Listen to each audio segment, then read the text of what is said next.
So tonight we have Rach and Von here to talk about their ride here in Dunsborough, Western Australia. Hello, ladies. Hello. Good evening. Had a nice dinner? Yes. At the, where did we go? Clancy's Fish Pub. Highly recommended. It looked dodgy. We rode past a few times. It had a lot of concrete out front, I have to say. That was part of the outside look. But inside it was really cash. Nice open bar, open fires. It's still not summer. It's not spring. No, not spring. Good live music, great food. Great food. Good find. Yeah. So why are we here? Why are we in Dunsborough? Which is near Bustleton, if people don't know where Dunsborough is. It's south of Perth. Yep. Yeah. Why are we here? I'm here because Von asked me I did the call up. if I'd like to come and have a crazy weekend doing the Rapha Prestige in Margaret River. Yeah. Never been in this part of the world before, and I love the idea of exploring from the back of a bike, and I don't mind a hurt fest, so I was like, sign me up. Yeah, Rapha Prestige. After we met in Brisbane Prestige, I knew that the next one that they lined up would be awesome in Australia. And we spent 5 months here in Perth last year, and we never got this far down south. I wanted to see exactly what the terrain was like, because Perth itself is pretty specky. And the winery region, I've sampled a few of the bottles, I have to say, before coming to Perth. I need to see what the winery region really was like. So the ride, Rapha are known to put on epic rides. How far was this one? How many kilometres? Well, I forgot to start my Garmin. Well, officially it was around 175, but we might have had one navigational challenge where we did some extras, which is always fun when there's horizontal rain and gale force winds. But no, about, let's call it 180. Yeah. 180 Ks. Yeah. Awesome. And you got through it? Oh, yeah, no worries. Okay, so your team, all-girl team. Tell us about the team. There were 4 of you? Yeah, so it was myself, Yep. it was Rach, Yep. we had Erin Kennelly, another local actually. She just lives up the road from Dunsborough in Bustleton, and she's also a Victorian girl as well. I've raced with her before, and we had Sabine, our last minute re-in, as we always do. Sabine was awesome as well. She came on board, Sabine Bird, to come and be our 4th member for the whole 180 Ks, and she did it with a smile. She Wow. did. So a rundown of the girls. Vaughn, we all know you. We've been in the videos before. Rach, your background is mountain bikes and NRS and racing and everything bikes. Yeah, I like bikes. That's probably my best tagline. My main thing has been 24-hour mountain biking. That's probably what I'm most well known for. But I also like just doing epic things on bikes. So I've done some things like the Oppie all-day time trial with people like Sarah Hammond and Jess Douglas and Jackie Bernardi. And yeah, I just like finding bike-related challenges. This is definitely one. And Erin's your NRS raced in Belgium all year, I think, as well. And Sabine is also 24-hour mountain biker, hardcore. So you had the perfect combo. And Super girl team. Supergirls. That's Well, I have to say, Wonder Women. I was complimenting Von all day, first of all, for her ability to put together a great group of women that just get on. Like, she always picks quality chicks. That's so good. Well, you'll be spending a lot of time together, I guess. Well, this is it. This is it. And the thing is, when it gets hard, you get to see what people are really like. There's no hiding. Because there's no energy for filtering. So you really get to know what people are like, which is part of what I love. You always come away from these things with new friends. But I was also complimenting her on what I was referring to as my Euro wind block, which was basically sitting behind 6-foot Erin, and Sabine is a German unit all day because I'm like a hanky in the wind. So it was awesome. So you touched on the challenges of the day. You said horizontal wind and rain. Well, I experienced a little bit of the horizontal wind, but no rain. Tell me about the conditions.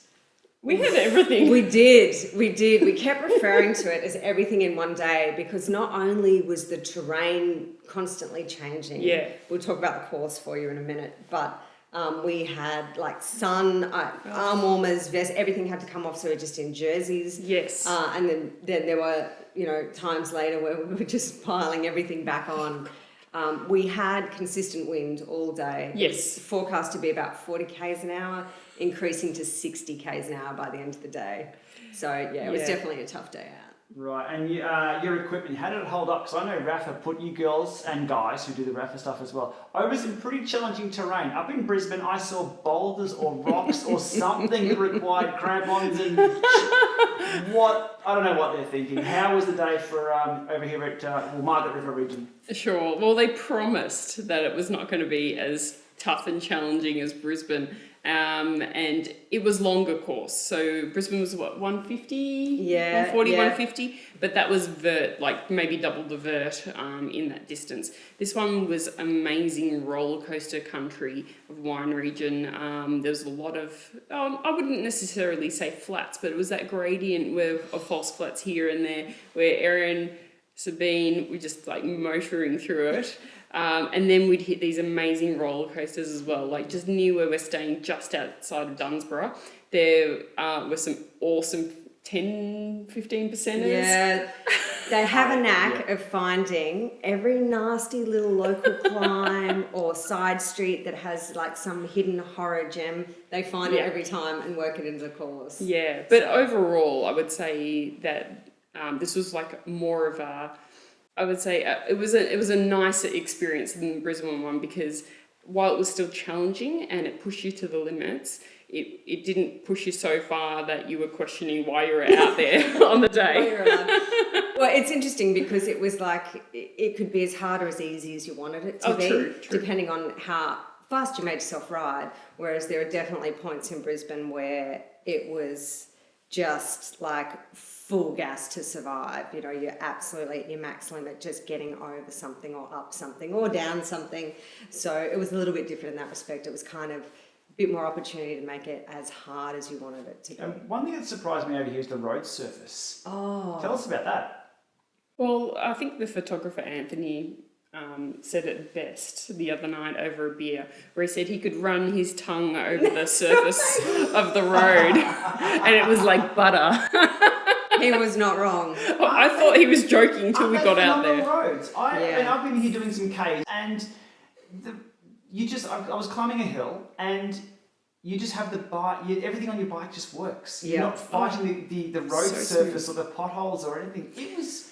There's not that gritty hot mix that we can get in Victoria where it's rough so that you get some purchase on the road and you can really feel it pulling back on your wheels in any incline, whereas this is like they were just smooth uphills. And even the off-road sections, I have to say, I could pick a line where we still had some corrugations, but it was still smooth. Like, I'm taking that as smooth. Yeah, I must admit, I was expecting more of the infamous West Australian pea gravel. As a mountain biker, everybody knows about how you eat your teeth when you hit pea gravel because you've got that over hard pack. But no, it was all totally rideable and really, really enjoyable. Challenging enough. Yeah, I got Just some fishtails. Yeah, there was a few squeals. Now, Margaret River, you went through, it's the Margaret River region. Yeah. Is known for food and wine. Any good food or wine stops on the day? Well, I think the first stop of the day was at the Margaret River Chocolate Factory. I've seen your Instagram post. I think we'll insert some shots in this video as well so people can see what kind of chocolate was there. Yeah, it was highly recommended. Yeah, there was like a whole wall of different types of chocolate. And then there were it was a massive warehouse shed of all these different bits and pieces. I was going, oh, there's like golf balls. Oh, there's truffles. Oh, there's... I need the chocolate quokka. Yes. It's got to come. Quokka, was that? Yeah, okay. Quokka. Quokka coming home. But best of all, free chocolate tasting. Oh, yeah. They had these bowls. What were they? Like big bowls about that size. White chocolate? Yep. Milk chocolate, dark chocolate. Yep. Cyclists and free food. That's a trifecta. dangerous mix. We went in there in our Lycra. Some of us, Erin, not mentioning any names, Erin, still had our helmets on. In the free chocolate bowls, it was probably quite a sight to be seen. We were the only ones in Lycra in there. Was she going to smuggle some quokkas out under a helmet or something? Yeah. But I think that definitely was the nice little sugar pep. It was. It definitely hit the spot. Yeah. Because we were probably, 3 2.5 hours in or something by that point. Yeah. We've been riding for a bit. So it was a good part of the course as well, because we went out and back to that section as well. So when we came back through, we knew we weren't that far from home. Yep. Our next food stop would have been at Margaret River. Yeah. We stopped there for lunch, and that was like the most opportune time. We'd just done our last gravel section before Margaret River, and as we were rolling into town, we saw Pikey there going, "Do you want to stop for lunch here?" You know, just as we hit the T intersection, we're like, "Oh, we're going to go a bit further." And as we hit the town, the rain came in, like the literally, skies opened, and we dove under. Yeah, everyone's like, "Go left!" Straight under some undercover, straight into a cafe. It was perfect. I don't think you can take a wrong turn for a good cafe in Margaret River, though. The food was great. So, any other notable things from the day? There was a lot of hours in the saddle. Anything else? Was there any? I guess Australia's known for its native wildlife. Any? We saw some blue-tongued lizards. We saw some whales. Kangaroos. We saw Heaps. mobs and mobs of kangaroos in around some of the estates there and through the wineries. No roos on the road though. They're unpredictable when they jump No, on the road. Okay, they were all good. just in paddocks. Yeah. Whatever. We saw cows. We saw sheep. No llamas this time round. No llamas spotted. Disappointing. We saw cows. Definitely saw cows as we Definitely went to cows. Cowtown. Saw cows in Cowtown.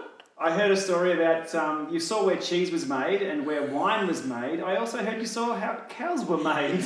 That's right. It's very true. The cows put on a show for us as we rode into Cowtown. I think he was trying to get a better view of you guys as you rode past. That's all you guys. Oh, they're just standing on each other's shoulders. Yes, Right. yes. It happens all the time with the footy, when you can't see. Our bad. Yeah. The best thing is then Von ordered a milkshake. True story. And an espresso. All right. So the event management overall, Rapha and Rach put on a good show. Always good coffee as well, I'd hope, because Rapha and coffee go hand in hand. How would you rate it overall? Good day out? Yeah, I would definitely visit this one again, especially as a first time to the region. Amazing way to see it. Like every different terrain that you could imagine. We had coastal, we had full farming areas, we had the city.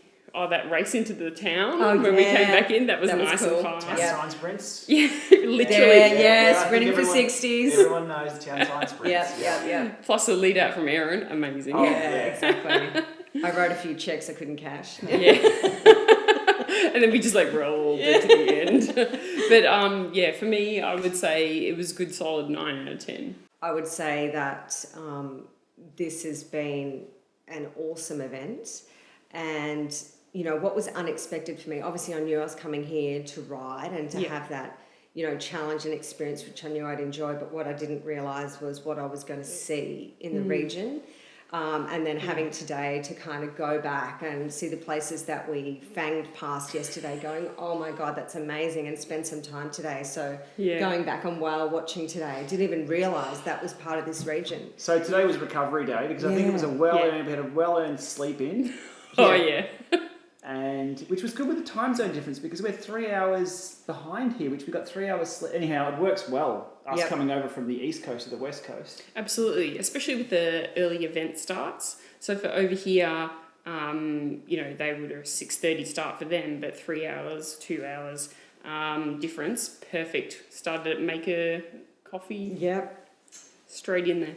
Fantastic. Awesome. Next question, or the last question on the event of the day, before we get on to what we got up to today. What would you bring next time? Or what would you do differently to make the day a little better?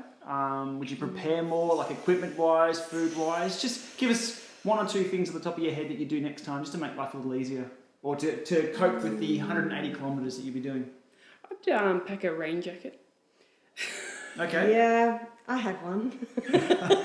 But that's a good thing about having local teamies. I could actually phone a friend and say, Aaron, can you please pack a rain jacket for me? Okay, so I guess having someone local on the team as well, or local resources. Absolutely. Yeah, that was one Local of the knowledge. things that I wanted to do for both events. I thought it was really critical to have someone, either number one, that knew part of the terrain, so either an on-road or off-road specialist. In Brisbane we had both, which was fantastic, thank you. And we had both Erin and Sabine who had knowledge of this area, but also of the conditions as well. Yeah. And they knew exactly how things were going to play out. So Sabine knew how to ride a crosswind.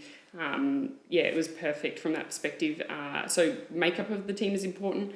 Nutrition was really important. Yeah. I don't know how many rice cake from Scratch Labs I saw. A Smash. ton. So speaking of prep and kit and things like that, you guys were rolling around in some hard-ass looking kit. Tell us about the kit. Well, we were really lucky. We were supported by Zoka, who are a kit company out of the USA, all handmade in the USA, beautiful Italian fabrics. It's a hard kit that stands up to 180 Ks in the saddle. Yeah. We've got to see the chamois. We have to see the chamois. Exactly, particularly in the wet and when you're off-roading gravel. You're getting a lot of grit and stuff like that on your nicks. It's just unavoidable. So they were actually quite padded in the tailbone seat in the area. In the seat bone areas, you can see there's actually quite a bit of padding actually there. So super important for long days is to have a good chamois, not just something that's sewn in, something that's actually designed, and maybe women specific as well. Correct. Yep. And the beautiful thing about it was, as I said, those off-road sections are particularly punishing. And I think we were all super, super happy with how the kit performed for us. So yeah, it's also a really lovely sort of typical polyester and spandex mix. So it actually means that the kit is actually super stretchy but super comfortable on. So once it's on, it just doesn't move, and it performed fantastic. The photos of you guys look awesome, all in the same kit. Yeah. Looking like a little tight-knit team together. When I was out and about, I rode past and drove past a few teams now, and there's a few higgledy-piggledies with netty jackets over the top. And I mean, there's all ranges of people riding, but looking like a team in that kit looked really, really good. Yeah, and I think it helps too. Like, you're going out to do something tough together, and we're always a little bit like, someone feels good at one point and then someone else feels good and someone's always feeling bad. You ride the roller coaster during that time. And I think when you all look the same and kind of feel like a team, it actually helps with that initial bonding, particularly when we hadn't met. Yeah. I hadn't met Erin or Sabine before, so it's kind of nice to get the gear on and That's a whole topic in get itself. into it. We can get a psychologist involved in this. I do have a psychology degree. Yeah, there we go. So yeah, spot on. Right, so today, event was done and dusted, we slept in, had a great day, and we went back to a few other places as well. Now, I've got some footage I'll clip in here as well, because we saw some amazing things in this side of Australia, because it's a really unique location. It's on the coast, but it's right on the tip and it sort of sticks out. So we're right on the rail path. Yep. And some really nasty waves as well from the ocean. I think the next ocean is South Africa, or the next landmass is South Africa that way. Yeah, and I don't know if you knew, but there was a bit of wind yesterday that might have been whipping up a bit of swell for today. It was phenomenal. So we went out and saw where did we go? Cape Naturalist. Okay. And one of the features there was pretty much the shoulder-high scrub that we walked through. They had some fantastic walking tracks that were all sealed through there. And I had heard that the tracks can go south 50 kilometres further down. Cape walking trail. It's amazing. But the section that we did, just even in that small part, was just beautiful, protected, even with the high winds coming through, and covered in wildflowers. Yeah. That was one thing that we noticed throughout the whole day. Even in that one section on the coast part, which was the most exposed area. Then when we were in the fields, on the side of the road, there's these massive flower stalks of things that would be above your head if you're walking beside different, all different colour arrays, and then lilies down by the roller coaster before Cape Naturalist. It was amazing. Yeah. Now, as an Aussie, we're told about the Aussie wildlife. I hadn't found anything dangerous at all while we've been over here, at all. As we were walking out of that, a bull ant turned and looked at me and watched me. An ant watched me walk past. So I turned around and looked at it, and it ran at me. So we had a bit of a challenge. I had a bit of a, I'll show you who's boss. He won. I'll put that shot up on the screen here. That ant had more attitude than I've ever seen anywhere else. We're talking road rage. I've dealt with everything. That ant, I'm not going back. That's his land. He meant business. Whoa. So, yeah, pretty dangerous stuff. But no snakes, it's not hot enough. No, we did see some blue tongue. Yeah, oh yeah, we did. That one. Yeah. Oh, there's a few there. Yeah, I can Unfortunately. smell a lot of Australian wildlife, ex-Australian wildlife. You know, one of the things that I also really noticed, and I commented today, was, for the course that we rode, one of the things that I really loved to see was the lack of litter. Like, it was just pristine down here, and certainly the guys that set the course from Rapha have outdone themselves in, what they chose for this course. But I was just really struck by the fact that it is just pristine and beautiful down here, and I would definitely come back again and spend time here as a holiday destination, hiking. I'd like to bring the kids back. Like, I think it'd be awesome. Yeah. I'm bringing some big boots so the ants can't. Yeah, exactly. Ant-proof That's boots. my tip for next time. All right, I think we'll leave it there. Thank you very much for sharing your insights. I'll put the links below on this video to everything we've discussed. So your Strava rides, so people can give you a kudos and comment on those. I'll interlink some... The downhill qualms. Oh, hello. Chasing some Strava. You got QOMs as well. Yeah. Awesome. Also the chocolate shots. People want to see the chocolate shots. I Oh, don't think you we've got mean- any of the cows. That's fine. We'll keep those out. But links below to your Instagram accounts and things like that, because you guys shared some awesome pictures of the day. And I really want to sort of... What we do on the channel is share Australia, share bikes, and a lot more women cycling as well. So I think you guys are great ambassadors. So thanks for watching, and thanks, girls, for having a chat. Thank Ladies. you. Thank you.